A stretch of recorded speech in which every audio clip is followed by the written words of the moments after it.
Hello, guys, and welcome again to another episode of Between the Ropes with Commissioner Brad Barnes. I'm sitting down today with the self-proclaimed Dean of Wrestling, Cody McKale.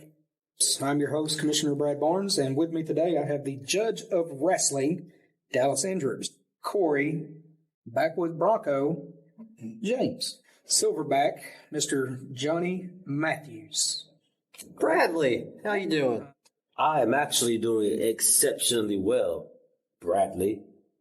I'm not here to be cordial. Just get on with the interview. I'm having a 5-star day. 5-star day. 5-star day. I would ask you how you're doing, but I see that. Just get on with the interview. See what? I see how you're doing. Okay, calm down there, Junior. Hold up. You're talking to the most beautiful man in Rome, Georgia. So, let's cut the crap, be a little serious. How long have you been in wrestling, sir? And why did you want to become a professional wrestler? Look, I've only been doing professional a year and a half, fighting all my life. But I watched Arn Anderson growing up, and that's exactly what I'm doing in the Golden Boys, and still here to be the enforcer. Oh, I've been here for a year and 6 months, perfecting my craft. I have been doing this almost 3 years now. I've been active in this business a little over a year. I've been training longer than that. And what made me want to get into this is to educate, edutain, as I call it. I wanted to become a professional wrestler because I knew I'd be the 5-star at it. Well, 19 years ago, this journey started, actually. So I like to consider myself have been in the business almost 20 years now because I've been studying it for 20 years. Who would I look up to? I don't look up to anyone. Everyone should look up to me. Mike Golden, who you've been training under. I love Mike A Golden. very legitimate legend all through the Southeast, Pacific Northwest. I mean, he's been everywhere. I know. How does it feel to help carry on this legacy that he has started? It feels absolutely fabulous, I should say. He's forgot more about wrestling than you or I will probably ever know. So to not only learn something from him, but for him to take us under his wing and teach us the business and how to work and the work that we've been doing over the last year or so, I'm pretty damn proud of it.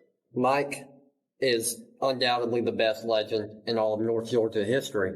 And I knew there had to have been some kind of fate that brought me here to this cesspool, Rome, Georgia. And it just so happened to be the greatest legend of all time, Mike Golden. I enjoy carrying on his legacy. Let's just finish this so I can go. It is a complete and utter joy to do so. Well, let's get down to business. Ryan Marx. How about Ryan Marx? Let's bring that up real quick. See if I get anything from you about that. He was a good friend to all of y'all. He was actually a leader to the Golden Boys. Ryan Marx. Y'all was really good friends at one time. Friends. He would. What happened? What was the breakdown? Why did everything come about? Let me correct you there. I didn't just look up to Ryan as a friend. I looked up to him as a brother. He wasn't a leader. He just wanted us to do all the work. But after week after week of being knocked down and knocked out and made a fool out of, laughed at by these dirty hillbillies in Rome, just for Ryan to lose every opportunity he had. Ryan Marx. What caused the breakdown between us and Ryan Marx? Yes. That's your question. That's the question. There is one thing that caused the breakdown, and that's Ryan Marx himself. He became selfish. And then we get to the back, and who did he blame? He blamed us. He didn't blame himself for losing. He blamed us. He blamed me for getting knocked in the floor. Ryan Marx. He turned on us. Let's get that right. He just wanted us to do all the work. What caused a unique dissension between us is the fact that he began to exhibit things that weren't up to the golden standard. We're up to holding a standard. And when you don't exhibit those qualities, when you don't exhibit those things, when you do not express the golden standard, you have to leave. And so when the Dean of Wrestling came to me with the opportunity to turn our backs on that greasy scumbag, I just had to jump on it. He is solely responsible for what's happening to him. Ryan Marx met his end. And we will never, ever allow him back in again. And when that slimy pig crawls out of the pig pen and comes back crawling to us, there will be no forgiveness for the prodigal son. Since you have taken over as leader, y'all done some sneaky, low down, dastardly sneaky, low down, just backstabbing, jumping him from behind, catching him when he's training, pack of hyena bull crap.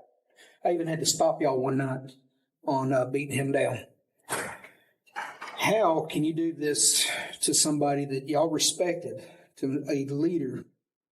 I feel pretty great about what I've done to Ryan Marx. Just like anything in business, just like anything in this world, you got to do what you have to do to get what you got to get done.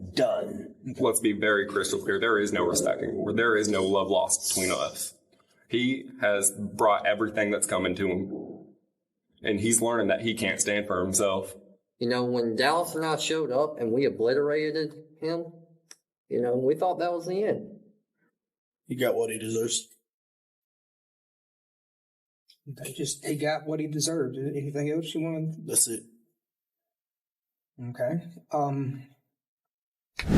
Well, what's next for the Golden Boys? What do y'all got planned down the road? Wouldn't you like to know? Not only me, but I think it's more the fans that would like to know. The Dean of Wrestling is going to put an end to Ryan Marx. And after he does, we're going to move on to better things. We set the standard. We set the stage. We set it. You'll see. There's nothing else you want to tell the fans? Nope. We're going to go on to greater heights. We're going to clear out the garbage in this place.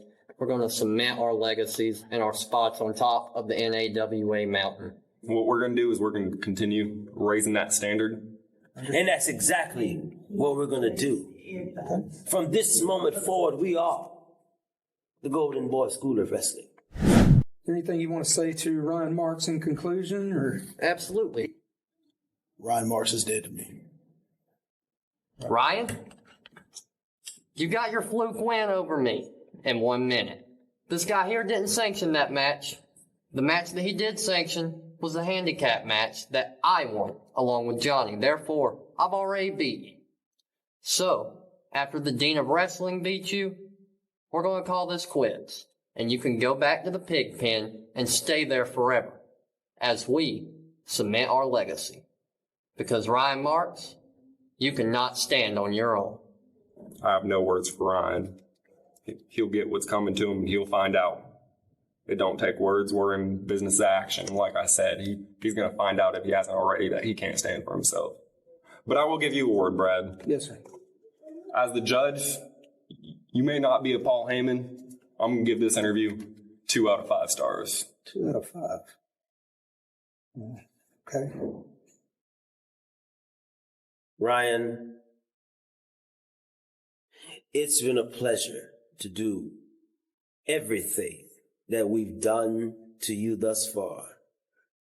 And it's going to be a pleasure, sir, to make sure that we do what we have to do to you even forevermore. Ryan Marx,